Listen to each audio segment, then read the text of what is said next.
లలిత exchange Utsav పాత నగల అదే బరువుకి కొత్త నగలు తీసుకో నగల ప్రైస్ లో 20% ఆదా చేసుకోవచ్చు. Thank you so much. నా కొత్త లుక్తో కొత్తగా ఉంది నాకు కూడా. So Shweta, Swapna, first of all నీకు థ్యాంక్స్ చెప్పాలి. You recently hosting really very good. And ఈ సినిమా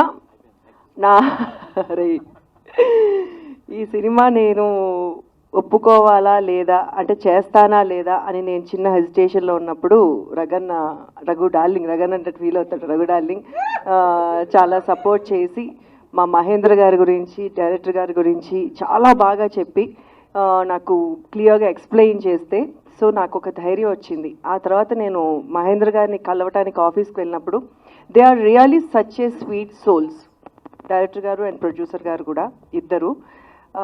సో అప్పుడు ఎస్ అంటే ఆడపిల్లని సినిమా ఇండస్ట్రీకి తీసుకురావచ్చా లేదా అని చాలామందికి భయాలు ఉంటాయి.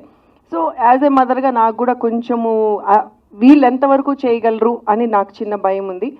ఆ ధైర్యం నాకు వాళ్ళిద్దరినీ చూసిన తర్వాత కళ్ళు మూసుకుని డైరెక్టర్ గారి చేతిలో, ప్రొడ్యూసర్ గారి చేతిలో హ్యాపీగా నేను పెట్టచ్చు అనిపించింది. So thank you sir, thank you so much. ఈ సినిమా డెఫినెట్గా సక్సెస్ సాధించాలి. అండ్ మా తమ్ముడు అమర్, నా కూతురు సుప్రీతని మనస్ఫూర్తిగా ఆశీర్వదించడానికి నిజంగా చాలామంది, అసలు ఇంతమందిని చూస్తుంటే నాకు నిజంగా అనిపిస్తుంది ఇంత మంచి సక్సెస్ ఫస్ట్ స్టెప్లోనే వచ్చింది అని. Thank you so much. And ఇక్కడికి మేనమామని చేసినాక ఇంకేం చేస్తాడు? సినిమా సక్సెస్ మీట్లో చెప్పాల్సిన డైలాగు ఓపెనింగ్ రోజు చెప్తే ఎట్లా చెప్పు. సో మీడియా ఎప్పుడు నాకు చాలా సపోర్ట్ చేసింది. మా బిడ్డల్ని కూడా ఆశీర్వదించండి, సపోర్ట్ చేయండి, ఈ సినిమాని సక్సెస్ చేయండి.